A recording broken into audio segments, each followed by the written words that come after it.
Armenia and Azerbaijan have committed to permanently ending hostilities, opening trade and respecting each other's territorial integrity. On August 8 in Washington, the two sides signed a historic joint declaration aimed at achieving peace. The document places particular emphasis on restoring transport links that have been blocked for more than 3 decades. At its core is the creation of the Trump Route for International Peace and Prosperity, a corridor that will connect Azerbaijan with its Nakhichevan exclave. Experts are already calling this agreement a potential turning point for the South Caucasus, one that could not only reshape the region's geopolitical dynamics, but also open new trade routes between the Caspian and Europe. What this means for the countries of the region and Central Asia? Watch in our next report.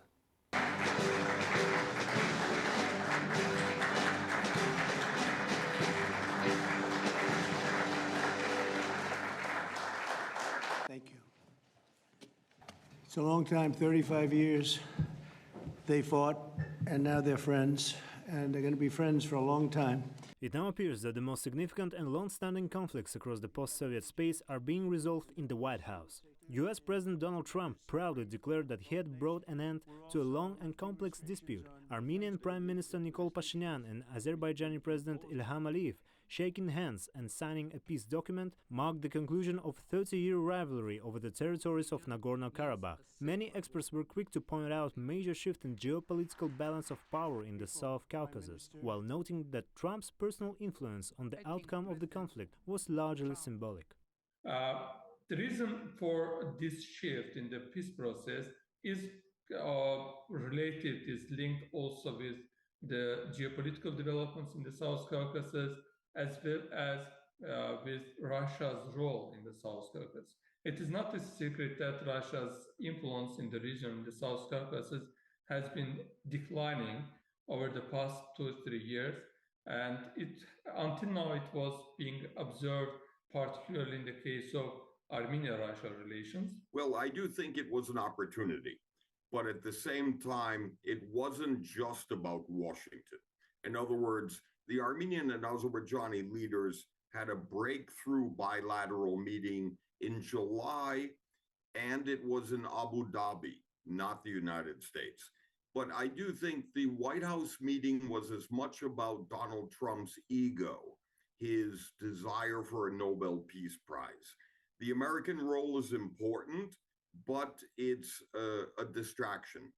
The Armenian-Azerbaijani negotiators, the diplomacy, is actually continuing without the Americans directly involved.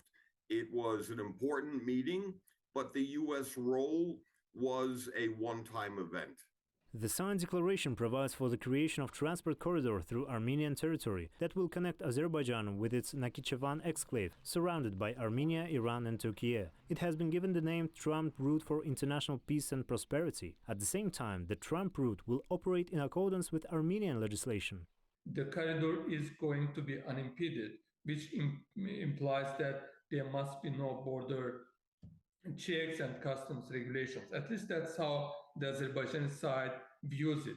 And this corridor will be open, but without the involvement of Russia. And instead of Russia, it is going to be the United States that will control the corridor jointly with Armenia.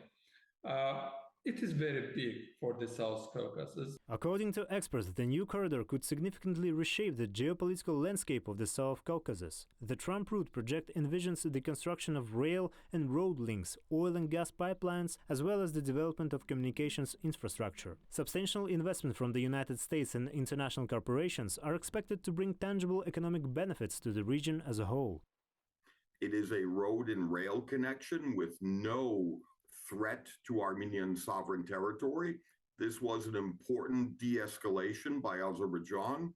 And I do think it's the next step that's most important, the reopening of the border between Armenia and Turkey, which will make this project much more regional in context and much less just about Azerbaijan reaching its exclave of Nakhichevan.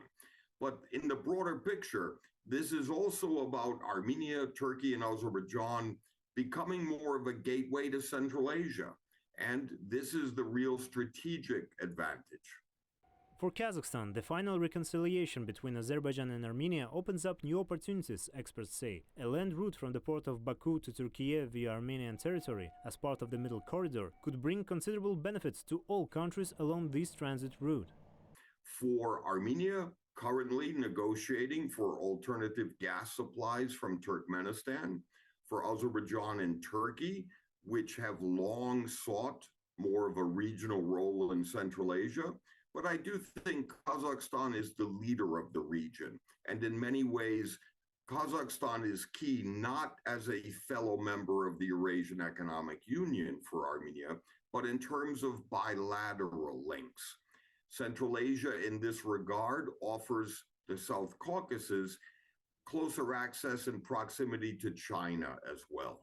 A few days after the White House meeting, the foreign ministers of Azerbaijan and Armenia released a draft peace agreement consisting of 17 points. These include the recognition of borders, respect for sovereignty, and the establishment of diplomatic relations. Daurian Sagulov, New Time.